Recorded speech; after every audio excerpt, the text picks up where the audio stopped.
Hello friends, welcome to tax reply GST series. आज हम एक और इंटरेस्टिंग टॉपिक लेके आए हैं डिस्कशन के लिए, जीएसटी ऑडिट बाय डिपार्टमेंट। दोस्तों, वैसे तो जीएसटी या कोई भी लॉ वो ट्रस्ट पे डेवलप होता है। एसएससी और टैक्स पेयर के बीच में एक ट्रस्ट होता है, एक अनकहा ट्रस्ट।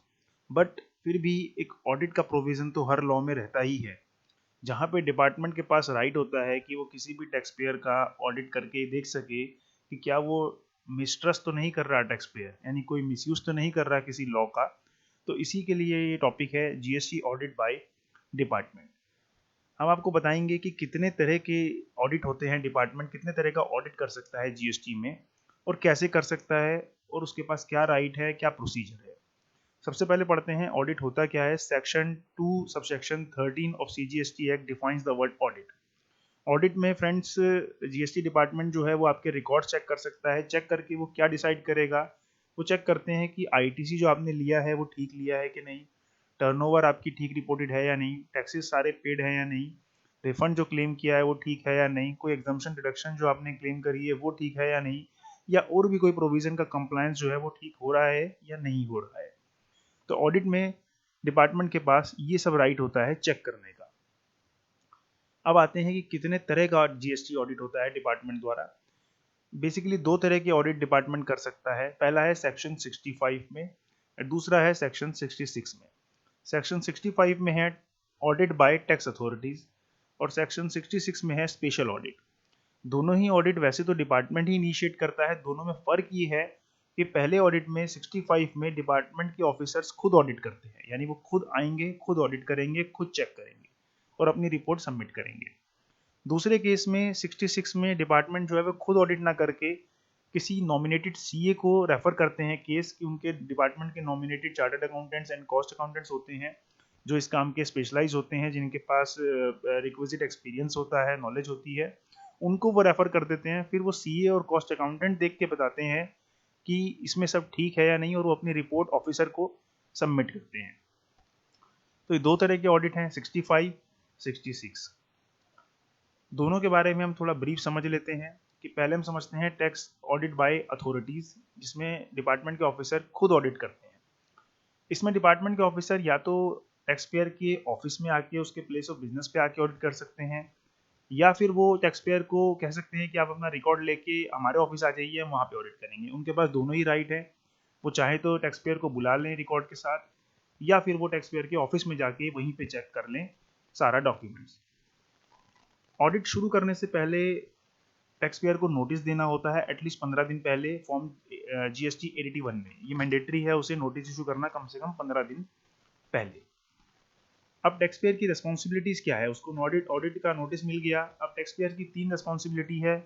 पहला, कि वो वहाँ पे अथॉरिटी को अपनी बुक्स वेरीफाई करने देगा, उन्हें अलाउ करेगा कि सारी उसकी बुक्स और डॉक्यूमेंट चेक कर सकें।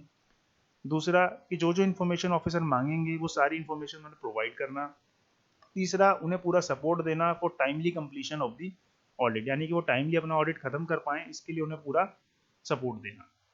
ऑडिट के लिए ऑफिसर्स को 3 महीने मिलते हैं, जो कि बढ़ के 6 महीने तक जा सकता है, बट बेसिकली उन्हें 3 महीने में ऑडिट खत्म करना होता है। ऑडिट की जो रिपोर्ट होती है वो फॉर्म जीएसटी एडीटी 2 में डिपार्टमेंट है वो टैक्स पेयर को प्रोवाइड करता है, फॉर्म जीएसटी एडीटी 2 में। तो ये था प्रोसीजर फर्स्ट ऑडिट का, सेक्शन 65 का। अब आते हैं सेक्शन 66 पे।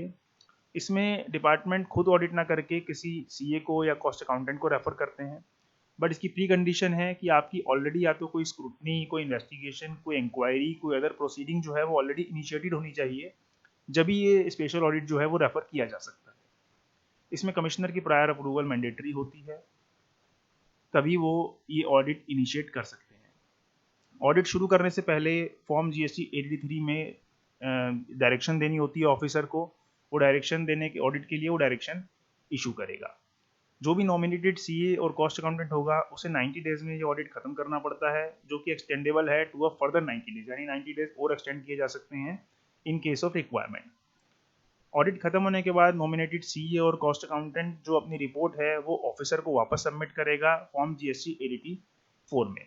यहाँ पे दोस्तों एक इंपॉर्टेंट बात यह है कि यहाँ पे जो रिपोर्ट है वो टैक्स पेयर के पास नहीं जाएगी, फर्स्ट केस में जो रिपोर्ट थी वो डायरेक्ट टैक्स पेयर के पास जा रही थी, ऑफिसर ने ऑडिट किया, अपनी रिपोर्ट बना के टैक्स पेयर को दे दी। बट स्पेशल ऑडिट में जो सीए रिपोर्ट बनाएगा वो रिपोर्ट टैक्स पेयर को ना देके वो डिपार्टमेंट को देगा, देन डिपार्टमेंट उस पर फिर आगे एक्शन लेगा। नेक्स्ट टॉपिक पे आते हैं कि सिलेक्शन क्राइटेरिया क्या होता है, कि किसका ऑडिट करते हैं, बिकॉज 100% ऑडिट तो पॉसिबल नहीं है, इतने नंबर ऑफ टैक्स पेयर्स हैं, इतनी तो मैन पावर नहीं है डिपार्टमेंट के पास कि हर एक का ऑडिट कर सकें। तो वो सिलेक्ट करते हैं कि किसका ऑडिट करना है, किसका नहीं करना है।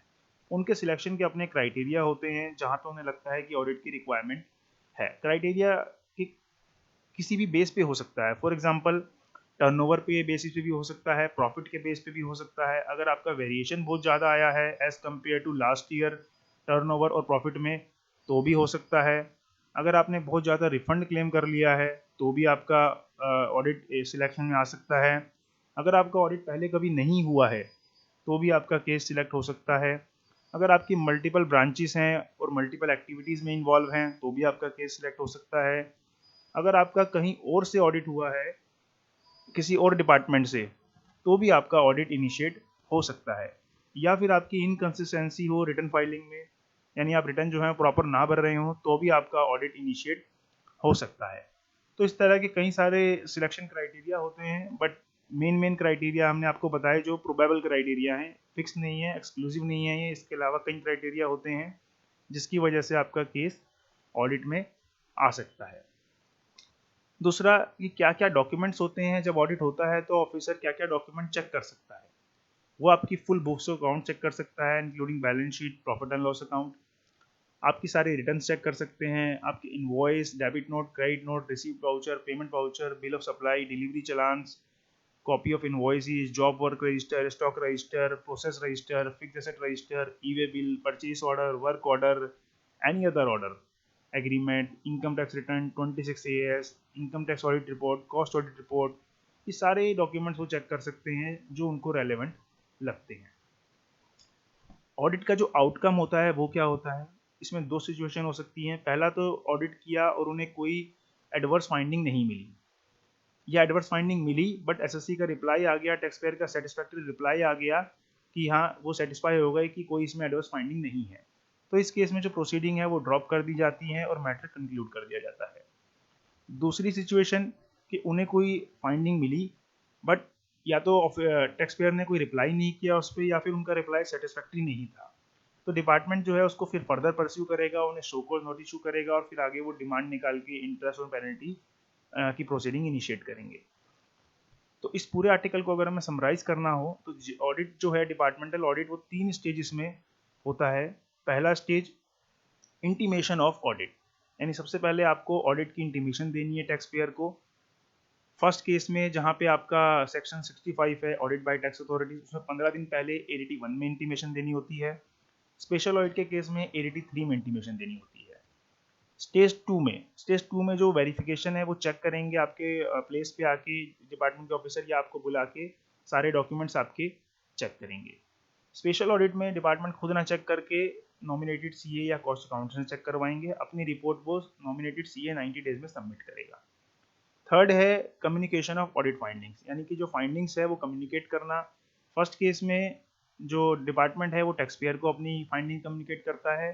स्पेशल ऑडिट में टैक्स पेयर को ना कम्युनिकेट करके नॉमिनेटेड सीए जो है वो डिपार्टमेंट को कम्युनिकेट करता है, ना कि टैक्स पेयर को। तो दोस्तों ये है छोटा सा एक article GST audit by department, क्योंकि इस वक्त काफ़ी लोगों के ऑडिट लगे हुए हैं जीएसटी में, तो हो सकता है आपका केस या आपके किसी जान पहचान वाले का केस भी लगा हुआ हो। तो ये आर्टिकल ऑडिट के प्रोसीजर को और उसके लॉ को समझने में आपको काफ़ी हेल्प करेगा। अगर इस आर्टिकल से रिलेटेड आपको कोई भी डाउट है, कोई क्वेश्चन है, तो आप हमें नीचे कमेंट बॉक्स में लिख सकते हैं, हम आपको उसका आंसर देंगे। और अगर आपको पूरा जीएसटी का डेटाबेस एक्सेस करना हो टैक्स रिप्लाई का हमारा, तो आप हमारा सब्सक्रिप्शन परचेज कर सकते हैं। इस सब्सक्रिप्शन लिंक पे जाके आप सब्सक्रिप्शन परचेज कर सकते हैं और हमारा पूरा डेटाबेस एक्सेस कर सकते हैं। Thank you.